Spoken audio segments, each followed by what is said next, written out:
राधे राधे दोस्तों, आप सभी को कार्तिक मास की ढेरों शुभकामनाएं। आज हम कार्तिक मास की सुनी जाने वाली प्रमुख कहानी कथाएं सुनते हैं। अगर आप कार्तिक मास का स्नान करते हैं, व्रत रखते हैं, तो आपको व्रत के साथ में, स्नान के साथ में कहानियां भी सुननी चाहिए। इससे व्रत करने, स्नान करने का संपूर्ण फल प्राप्त होगा। बोलिए विष्णु भगवान की जय। बोलो कार्तिकेय भगवान की जय। कार्तिक मास में सबसे ज़्यादा सुनने वाली प्रमुख कथा सुनते हैं।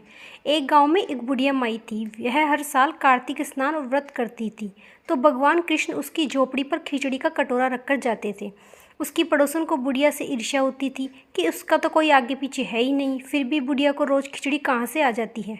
तब एक दिन बुढ़िया माई कार्तिक स्नान करने गंगा जी गई, तो कृष्ण भगवान ने उसकी झोपड़ी पर खिचड़ी का कटोरा रखकर चले गए। पीछे से बुढ़िया की पड़ोसन उसकी झोपड़ी पर देखने गई, तो उसने खिचड़ी का कटोरा देखा तो वह ईर्ष्या से जल भुन गई। वह उस खिचड़ी के कटोरे को उठाकर बुढ़िया की झोपड़ी के पीछे फेंक दिया और अपने घर चली गई। शाम को बुढ़िया माई अपनी झोपड़ी पर आई और उसे खिचड़ी का कटोरा नहीं।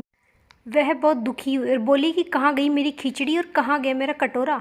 उस दिन बुढ़िया माई भूखी ही सो गई। अब वह बुढ़िया माई रोज़ यही बड़बड़ाती, कहती कि कहाँ गई मेरी खिचड़ी, कहाँ गया मेरा कटोरा। कुछ दिनों के बाद पड़ोसन ने जहाँ खिचड़ी फेंकी थी वहाँ एक छोटा सा पौधा उगाया। उसमें से 2 खुशबूदार फूल उगाए। उस नगरी का राजा रोज़ बुढ़िया की झोपड़ी के आगे से निकलकर वन शिकार खेलने वन में जाता। जब उसने बुढ़िया की झोपड़ी के पीछे सुंदर से 2 फूलों का देखा, तो राजा ने उन दोनों फूलों को अपने सेवकों से तुड़वा लिया और उन फूलों को लाकर अपनी रानी को दे दी।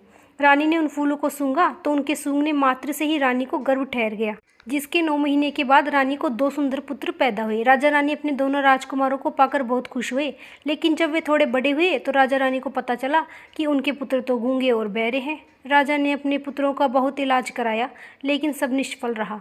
जब वे दोनों राजकुमार थोड़े बड़े हुए तो वे रथ में बैठकर अपने सिपाहियों के साथ शिकार खेलने वन में जाने लगे और वे बुढ़िया की झोपड़ी के आगे से गुजरे तो उन्हें बुढ़िया की बड़बड़ाने की आवाज़ सुनाई दी।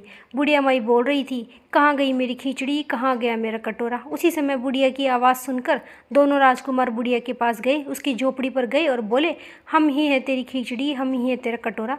जब सिपाहियों ने यह सुना तो वे महल में जाकर राजा रानी से बोले कि महाराज, हमारे राजकुमार बुढ़िया माई से आज बातें कर रहे थे। राजा रानी को महान आश्चर्य हुआ कि यह कैसे संभव हो सकता है कि हमारे राजकुमार तो गूंगे बहरे हैं, यह न तो बोल सकते हैं न सुन सकते हैं। राजा ने पहरेदार को भेजकर बुढ़िया को महल में बुलाया और इसका कारण पूछा और कहा कि अरे बुढ़िया माई, तू कोई जादूगरनी है या टोने टोटके जानती है? हमारे राजकुमार तो जन्म से ही गूंगे बहरे हैं, वे न बोल सकते हैं न सुन सकते हैं, फिर तू इनसे क्या बातें कर रही थी और मेरे दोनों राजकुमारों ने तेरे से क्या बात करी? तो बुढ़िया माई ने राजा से कहा कि महाराज, ना तो मैं जादूगरनी हूँ, ना ही मैं टोने टोटके जानती हूँ। मैं तो इतना जानती हूँ कि एक बार मैंने कार्तिक स्नान और व्रत किया था। कृष्ण भगवान रोज़ खिचड़ी का कटोरा मेरी झोपड़ी पर रखने आते। एक दिन मैं गंगा स्नान करने चली गई तो पीछे से कोई मेरी खिचड़ी के कटोरे को उठा कर ले गया। तब मैं सब यही पूछती हूँ सबसे कि कहाँ गई मेरी खिचड़ी, कहाँ गया मेरा कटोरा। उस दिन भी मैं यही बड़बड़ा रही थी कि आपके राजकुमारों ने सुन लिया।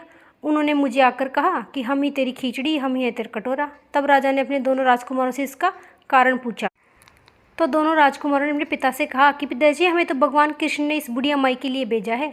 इसकी पड़ोसन ने खिचड़ी का कटोरा इसकी झोपड़ी के पीछे फेंक दिया था और उसमें हम 2 फूल उगे, जिन्हें आप तोड़कर रानी को लाकर दिए और रानी ने उन फूलों को सूंघा तो भगवान कृष्ण की कृपा से फूल सूंघने से ही उन्हें गर्भ ठहर गया और हम पैदा हुए। राजा को जब पूरी सच्चाई पता चली तो बुढ़िया माई को राजमाता का दर्जा दे दिया और उस महल में पूरे सम्मान के साथ रखा और बुढ़िया की पड़ोसन को दंड मिला। साथ ही राजा ने पूरी नगरी में ढिंढोरा पिटवा दिया कि सभी नगरवासियों को कार्तिक मास में गंगा स्नान, व्रत, पूजा पाठ करना चाहिए। जब दोबारा कार्तिक मास महीना आया तो राजा ने रानी और दोनों पुत्रों के साथ कार्तिक मास का स्नान और व्रत किया और वे सब इस जीवन का सुख भोग कमाने के बाद बैकुंठ लोक को प्राप्त हुए। बोलिए राधे राधे। कार्तिक भगवान की जय।